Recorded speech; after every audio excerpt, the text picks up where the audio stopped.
Hello, everyone. Happy Wellness Wednesday. I am super excited because today I have a fellow co-reader, Jen S. And so I'm going to bring Jen S back on stage. Hey, Jen. Hello. Can How's you your hear me? day? Oh, good. How How are was you? I'm doing great, doing great. So, Jen, you want to tell the audience, just in case they don't know you yet, you want to tell them about yourself? Yes, I'm Jen. I am the CEO and founder of Black on the Platform, a Black business directory. I am an educator turned entrepreneur, and I have the honor and privilege of collaborating with Mia on this fine Wednesday. So thank you for having me, Mia, and I'm excited. Thank you. Of course, of course. And you want to tell everyone how to find you so that they can join you live tomorrow. Yes. So if you haven't already subscribed to the YouTube channel Black on the Platform, that is where I will be going live. I will have a special phenomenal woman guest, Mia James herself, talking about her business endeavors. And we hope to see you there. Yes, please subscribe to Black on the Platform. Get the little bell for the notifications so that you get notified when we go live. Excellent. Thank you, Jen. Hello, Lavon. Hey, if you are new here or if you've been here every week, let us know who you are, where you're joining us from. We are so glad that you're here. I'm Mia James, if you haven't met me before, because I know we have new listeners every now and then. And I'm your financial wellness coach. And we are covering Dr. Boyce's book, The 10 Commandments of Black Economic Power. Hey, Natasha. Hey, Thank Deborah. you. And we're going to start at the bottom of page 145. We did most of page 145, but we're going to start there because we were having a conversation on estate planning. So that's where I want us to start tonight. And so Levon said, consecrate from Philadelphia. Okay, consecrate yourself, then. I love it. I love it. Awesome. So please be sure to join us tomorrow on Jen's her YouTube channel, Black on the Platform. So we'll be back tomorrow. So Jen, we were talking, finished last week talking about estate planning, but what I wanted to kind of point out at the bottom of page 145, the very last section, he said estate planning can also make it easier for you to take care of expenses that might arise as a result of your death, such as paying for the cost of your funeral. And then next page. And then he says, basically he's reminding people that when people do pass away, that your family needs instant access to funds, and one way that you're able to do that is by having a trust established. And then he also says every Black family should have at least one LLC and structure their family business as an asset. So what are your thoughts about that? Yeah, so actually, I have thought ahead and I have secured myself, my husband, and my two children burial plots in preparation so that we do not become a burden. Nobody has to do a GoFundMe page. It's already done, and people don't think about that as real estate, but as time goes on, those prices continue to increase, just like property. And it Yes. can be very, very costly. So having those, even if you look at it as a real estate opportunity, for example, I could choose not to give my two plots to my children, and I could sell those plots for income, as well, because we have them. And so I Mhm. feel I feel good knowing that I've prepared that for my family. That is fantastic. And my grandfather did the same thing. So my grandfather is my gold standard. So girl, you doing it. Thank you. Thank you. It is Yes, a big deal though, because people don't really take into considerate oh, okay. Consider the impacts of what it does to the family when they don't have the funds at the time the person is deceased. So, exactly. yeah. Exactly. And there's definitely ways, just FYI, if anyone is new to like the insurance space, there are certain policies that do allow you to access up to 25K within 48 hours of passing away. And that's important to know because when you have a larger life insurance policy, essentially they have to do some level of investigation before they even pay out.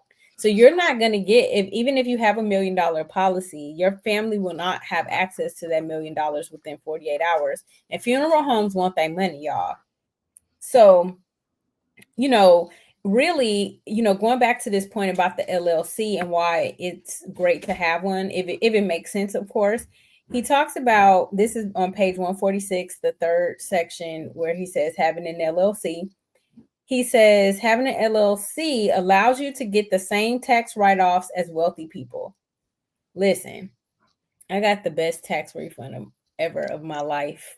Okay, I'm a business owner. Yes, I have an LLC, and basically the tax code is written for business owners. And he goes on to say on page 147, y'all, I'm gonna give y'all all the game that I use. I do exactly what this book say. I was already doing it. I'm gonna give y'all all the game, right? Jen, Yes, don't I be giving you the game? I be you telling do. You I be do. like, man, this is what you got to do, right? This is how you save your money. He said instead of thinking about separating work from life, he talks about having a work-life blend. He says where the things you work on are part of your life anyway. So y'all know I love to travel.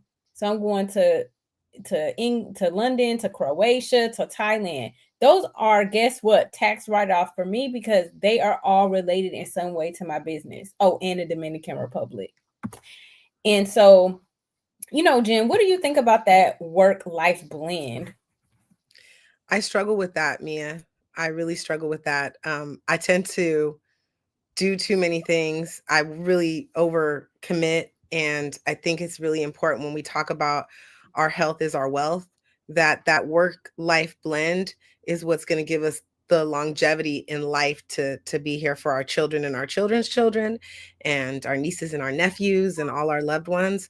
I always think about how important it is that we do balance what we commit to. And I think you've been a good model for me saying, like, I'm not afraid to say no when I have to put myself first. And like when we were at the All Black National Convention and you were like, I need to step away and take a moment to regroup, like that really was good modeling of really self-care.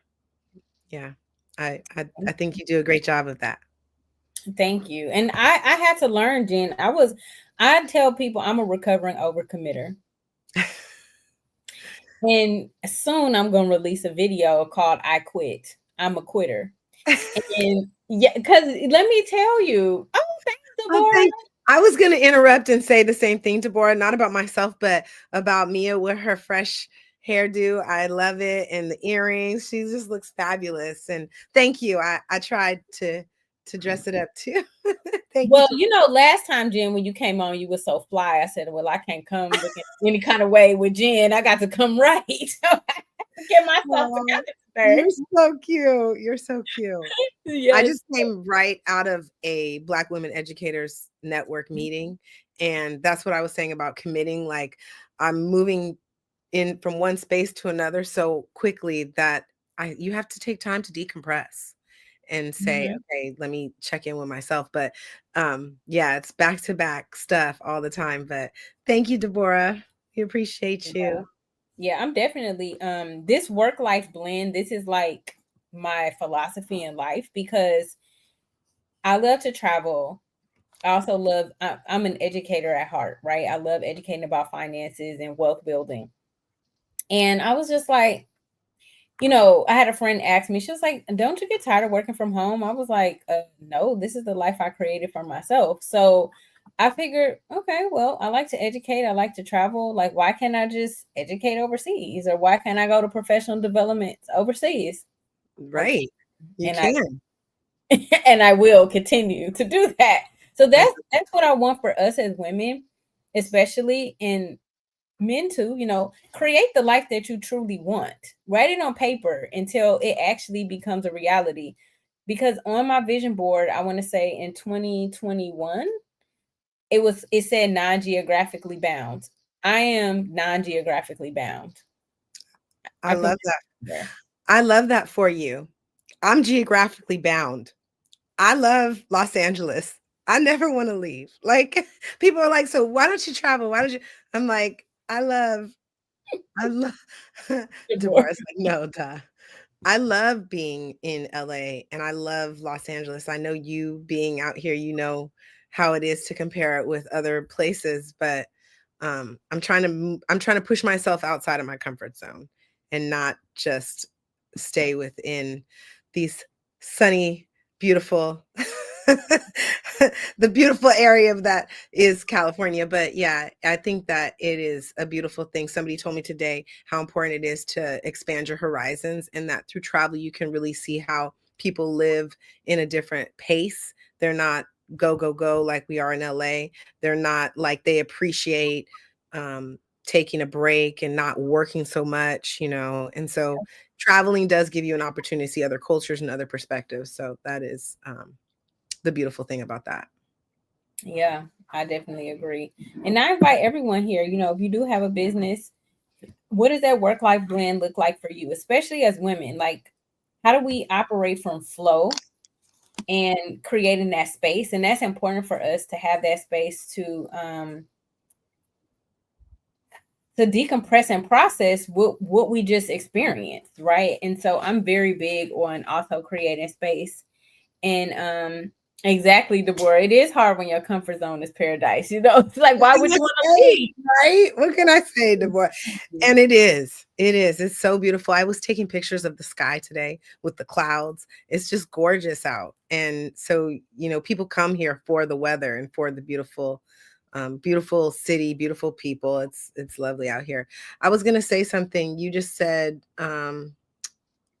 about what did you just say, Mia, that made me I lost my train of thought. Um Oh, consider the work life blend what it looks like for you. yeah, just the idea of our whole being. Like we need to look at all and that's part of what I came with Black on the Platform was I wanted a space where all of your needs could be met in your, you know, financial planning, your beauty, hair, you know, hair care, skin care, everything, all of your needs could be met in one space. And I think it's important that we figure out ways to support each other with we what we do well and share those best practices. And it was something else too, but yeah, so that was my thought. Yeah, no, I think that's so important. I literally did an interview today where so a friend of mine has well, you know about it. You've been to some of her events. And she is for a space for women of color. And essentially we're talking about like how can you create spaces where people are not only receivers but contributors. And I think Dr. Boyce talks about that a lot. He talked about that in the first commandment, right? Be an asset to your family, be an asset to your community. And I realized that, um, like you said, how can we, if we have an expertise in something, how do we support one another? And I Mhm. think that's so important for us to elevate as a whole, because they say if you want to go fast, go alone. If you want to go farther, go together. Right. So Absolutely. yeah, I think that's crucial. So he talks about on page 149. I'm not going to read all of these, but at the bottom, Dr. Boyce, he's talking about the example with the athlete again, and he talks about when an athlete is making an investment decision, because usually they're on the tail end, they get burnt, right? But he gives some tips. He's just like, make sure that when you think, have enough financial education to understand before you make any type of investment decision. And so he gives some tips. So, of course, we all may have read it or have maybe you haven't gotten to it. So definitely check out the bottom of page 149 into page 150 um, to I make just on that note, I had the honor and privilege of having Dr. Boyce join my family meeting most recently. It was amazing, and my family continued to thank me for his insights and his knowledge and expertise. And one of the things that we forget is that not everybody knows what we've learned and haven't been part of those conversations. And so just sharing it with the next generation or sharing it with your aunties and uncles, it makes a big difference because it's like we're passing on this good information about how we can invest in our futures and how we can protect ourselves in the present day. And I feel very, very grateful for the impact that Dr. Boyce has made on my immediate family as well as my larger family. And they, they ask so many questions about crypto and investing and businesses, and just really, it's very important that we have these conversations, whether it's Dr. Boyce at my family meeting, or there's Freddie Taylor on Sunday dinners, or Lamar Tyler on Traffic Sales and Profit. Like, there's so many gurus out there that we can learn from. But now it just came back to me what I was going to tell you earlier, is that we go to all these conferences, or we travel and go to these different places, and we learn all this information, but we really need to make sure that we spend time with the application piece, making sure that we apply what if we just go on to the next learning space, then we're not applying what we learned in the last space. And so I think application is that final piece that really takes it home. I agree 100%. That's why I was kind of like, I told you about this. I was like, I can't join any more programs. You did. I can't join another program. I have enough programs. I am doing them, but I have to execute. Right. I got this automation thing today, which is great because I'm going to build it into my CRM, but that takes time, right? And so, like Jen said, people are always talking about knowledge is power, but no, knowledge applied is power. Like, we keep going through learning and learning and learning, because I know all of us here are learners. We're lifelong learners, but we got to we have to implement. That's the only way we're going to make an impact in the world. And I know we're on Dr. Boyce's book, but I did start reading Lamar's book as well. I was, thank you. I literally was like, and that's funny because Chelsea was with us yesterday, and I was like, Mia, this can't be you, because you said you're not taking on anymore. And you're like, nope, it's me. And I was so happy that the three of us were in that space. And one of the things Lamar is talking about is just, do it. Don't just keep learning. Don't just make sure you're applying and making an effort. And I feel like that's why, yes, implementation is key. Exactly, Chelsea. So that's why I said, I'm starting my YouTube tomorrow. Like, I'm not waiting another several months until certain, perfections occur. Like you said, I was beautiful last time, and thank you, Chelsea, for saying it again, and Deborah and Mia. But I feel like I wasn't done up as much this time as I was last time, but that's okay. I'm still going to come on and be the best version of my best self, and every day isn't going to be the same. And we have to just, he said, the key is momentum. So implementation and momentum, and riding that wave of implementation, not letting it get stale, keeping that energy, high energy, implementation, application, and momentum. Yeah, agreed. You're spot on. And I am guilty of collecting a lot of information. I mean, I do execute, but not to the level of information that I gather. Well, yesterday when we talked, I told you I was on 3 Zooms at the same time. I was on with the legal assistant for my website. I was on Errol's How to Build Capital, and I was on Lamar Tyler's Traffic Sales and Profit.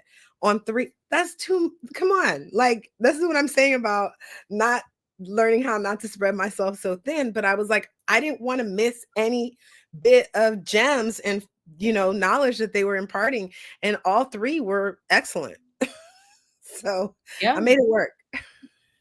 You good, girl. I have decided I cannot multitask because I can't focus. But I was like, I have how I approach things. I'm like, okay, what can I get a replay on, and what isn't going to move the needle right this moment?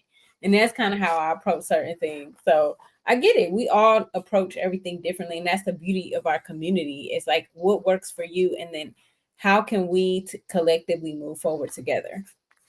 So let's look at 151, because y'all know these chapters are kind of long. This chapter is long. It says at the top, this is about how Black people are taught to be good economic slaves. Lord have mercy. This thing was hilarious. I was like, this is so true. It says African Americans are not taught to go after wealth. They're taught to chase income until we grow old and die. Listen, I'm guilty, okay? Because, I had a whole revelation that I would take clients, not ideal clients, I would take clients, and I'll be kicking myself because they were so difficult, but I knew it before I went into it, right? I'm specifically around coaching. And I'm like, why am I doing this?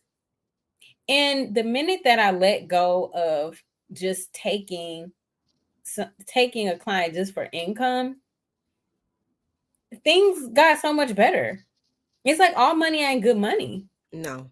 Like, And so, yeah. and I think it's also about what we've been talking about lately about stepping into our wealthy self, you know, Yes. knowing that we deserve to be in the villa. We deserve to experience great things, and we don't need to feel like um, you know, that we're not good enough or that we don't deserve these wonderful things. I think we've been programmed to settle, and we need to adjust our mindset to an abundance mindset and Yeah. know that what is meant for us is we need to, it's like there's so many things. It's like, yes, I'm thinking about Tasha and her teachings, but I'm also Mhm. thinking about Shaman and his teachings, and kind of marrying the two, right? Where we Mhm. really need to know that I am the creator of my reality, and I can bring in these wonderful things, and that I deserve to have them.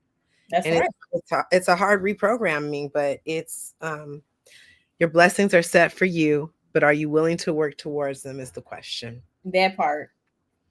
Exactly. And can you receive it? So I'm about to go into a feminine moment real quick Bring it. because I can guarantee all of us on here, because I know us, we have been in a space where we are working and hustling and grinding. Well, maybe let me just speak for me. I don't want to put nothing on nobody else. Okay. No, We're you're working and hustling and grinding, going after what we want, right? Because we all here high achievers. However, what I've learned from Tasha is that it's not about the hustle and grind. Like in Tasha's program, we're not allowed to hustle. We have to right. Say learn more. how to receive and work from our feminine, divine feminine energy. So what that means is you create from a place of inspiration and create from a place of rest. That's why I have a Sabbath on most of my Saturdays where I'm doing nothing, because I can take the week on like nobody's business after I rest on a Saturday. Like Mm. I am ready, I'm charged up, I can create, I can flow. But we so busy, me. I used to be so busy trying to be God, feeling like, oh, if I don't get it done, it's not going to get done, that I'm not allowing other people to or things to play out so that I can receive what it is for me. I'm over here chasing it, and that's the role. That's that masculine energy, is chasing and being a hunter, and that's really not who we are. How we're designed. Excuse me. It doesn't mean we can't. It doesn't mean we don't work, but we are actually wired to work in a different way, and so we do have to reprogram ourselves. I do think that there is an element to us. I was reading with my younger daughter the Jungle Book, and they were talking about the wolf in the story and how she would fight to the death for her baby wolves, the cubs, right? Mm-hmm. And I think when we tap into that ferocity and that energy, we're like unstoppable, right? Yeah. Mm-hmm. But if we don't rejuvenate, then we don't have the energy to be that fierce and fearless woman that we are. Shout out to It's our true. sisterhood. Yeah. Really, because we then have that. I read this article that a black woman wrote, was it on MSN? And she was like, basically, she had to burn out I forgot the title of it. It was a good read though. It was basically like she basically had to burn out to realize that she really wasn't living life the way she wanted to live. And I've been burned out many times, just working, hustling, grinding, working, hustling, grinding, that cycle, that cycle, that cycle. But when I actually learned, it taught me that I was not trusting God. Because if I trust God for everything, right? Like that all my needs are going to be met, whatever have you, then why am I trying to do all the things? Because It I'm thinking it's completely changes your mindset. Yeah. I mean, when you relinquish, and I mean, okay, there's a fine balance between letting go and owning your creation, right? So if I create my own reality, but I'm also relinquishing my power to a higher source, it's like it's a dance you do, right? Because Mhm. if you say like, I created this and it's good, but this happened to me and it's bad. No, you created the good and the bad, and you also were part of the experience of what was meant for you, right? So it's like, I had that this morning where I read my devotional, and it was like that same type of thing, like let go, Mhm. and don't try to control all aspects of things, and know that, it's not all within your power. That's So right. it's crazy how you have to know, and I think the key is appreciation, right? Yes. Gratitude. Gratitude is it. When you feel like your glass is half empty, it feels negative. But when you look at the glass as half full, it feels positive. And so we have to shift our mindset more than Yeah. our experience. And that doesn't mean put your head in the sand, but it means acknowledge the blessings that you have in your life. Yeah. Yes. 100%. We are co-creators because Yes. You this said is it right, Deborah. a powerful lesson that my someone told me yesterday. Well, first of all, my therapist was like, we assign meaning to everything. So that's basically what when Eve ate the apple in the garden, and then it was like she'll be able to just like see good and bad, like that type of thing. Hmm. And we, in our minds, based on the lens at which we view life, are basically judging things. Hmm. But all things are supposed to work together for our good, right? So I heard a story yesterday that was so powerful. Basically, a person's house flooded. So it basically destroyed their basement and their kitchen. Well, most people would be like, that sucks, right? Because it does. That's a lot of work that you got to deal with and all this and that. But the person who it happened to was like, ooh, praise God, I because knew it. they wanted a new kitchen and they Hmm. wanted to get rid of the crap in the basement.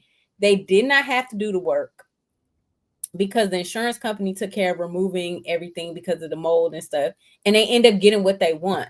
So Yeah. everything is about how you look at it, right? And is this how it's like, how can we reframe this and say, how does the situation work out for my good? Instead of looking at it as devastation, they're looking at it as a washing away of the old and an opportunity to bring in the new. And I think that we can do that with all things. And people are like, oh, what is it like? Toxic positivity or something, where they say like, don't be so overly positive. And I think that that's a choice. You can judge me for wanting to be happy, but I'm going to smile through my pains, and I'm going to smile through my experience, because that's what I choose to do for myself. And everybody else handles it differently. But I think there's something to be said about looking at things in a positive light. It makes you feel healthier, you live longer, you're bringing positivity to other people, and it has a ripple effect. And just bringing that back around to what Dr. Boyce is talking about in his book. It's like we Mhm. owe it to each other to be blessings upon each other's lives. And we may not have the leader in politics, or the leader in our churches, or the leader in our synagogues, whatever realm we're in, but we can be that leadership. And how do I do that? I do it with a smile, so that my smile sheds, joy to you, and to somebody else. People always tell me all the time, they're Mhm. like, that's, your smile lightened up my day. And Mhm. it's something that simple. So I'm gonna smile at y'all today. Yes, thank you, Jen. And your energy, you always have great energy and you're consistent. And Thank people need that in the world today. It's so much, you know, evil and hate and all this wahala going on. And like how can we, take a mess and turn it into a message? But every era, every period in history felt the same way, and not to not to bring in Lamar again, but in his book, he talked about how many people built their businesses during a recession, how many people built Yeah. their cities during war and trial and triumph. Like, you have to recognize that there is never going to be a perfect time in life. There's never going to be a perfect era. I remember when I thought the 80s were the wackest time in life, and then the 80s came back. And I was like, what is happening? I thought the 90s were cool, but the 80s resurfaced, right? So it's like nothing, what do they say? Nothing is new under the Under sun. the sun, yep. It's all the same. So we're just experiencing it in our space the same way they did 100 years ago in their space. It was new to them. So I think we have to recognize like it's not so terrible. It's just a different experience than it was a decade ago. That part. Wait, is Dr. Boyce on tonight? I can check while you 80s winning whining Jen. I mean, it was a great decade to be born in, 80s but winning Jen. no Oh, thanks. 80s winning Jen. Let me see. I don't wanna hold people up if they hey Hi, Terry. Terry. Yay, Terry, you here? That's awesome. Yes, exactly. Terry's my dancing partner. I love it. I love it. Well, Jenna's gonna let us know if Dr. Boyce is on, Yeah, but I'm checking right now. I'll kind of wrap up here on page 151, where he talks about like basically how the public school system, you know, has the kids going to college and racking up all the student loan debt. And for me, immediately I was just like, that's making us start with a negative net worth. When we come out of school not making money and we got all of these student loans, right? Negative net worth. That's the first thing that came to mind. Then he was talking about how media teaches our, people how to be materialistic and shallow versus having these deep, meaningful conversations like we're having that are normal. That actions, excuse me. I don't like making judgment statements, but normalizing these types of conversations. That's what I mean to say. I didn't know how it would come into the conversation, but you brought it in. I think decluttering not only our mental spaces, but our physical spaces.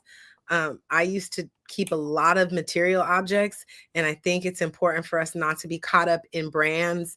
And, I think it's okay to want to treat yourself with brands, but not be programmed into thinking that you need them. Like they just said the new iPhone came out and it's like I don't feel like, oh, I have to go get the iPhone, but I need a new phone. So if I want to get the iPhone and I have the capital, I'm going to get it for myself. So it's like treating yourself but not indulging in the point where you're not conscious of what you're doing. And Yeah. Dr. Boyce is starting. Oh, okay. All righty, y'all. Well, I know we didn't get too far into chapter 7 today, but perhaps we can have an encore and we'll come back next week. And then Yes. if Chelsea is available, we can have Chelsea come on and help us finish out chapter 7. But thank you all for coming. We will head on over to book club with Dr. Boyce. So, Jen, drop again where they can do I tomorrow. sure am. So tomorrow at 5 p.m. PST, we will be on my YouTube doing a live, and we hope to see you there. We expect to see you there tomorrow at 5 p.m. PST, 8 p.m. Eastern. Thank you, Mia. You're welcome. Exactly. Thank All you, right, Terry. thank you for having me. You're welcome. Thank you, everyone. Sweet dreams. And we will see you tomorrow, God willing, on Black on the Platform. So thank y'all for being supportive. We love you and we are praying for you. And thank you for everything that y'all do. Thank you, Jen. Bye-bye. Thank you. Bye.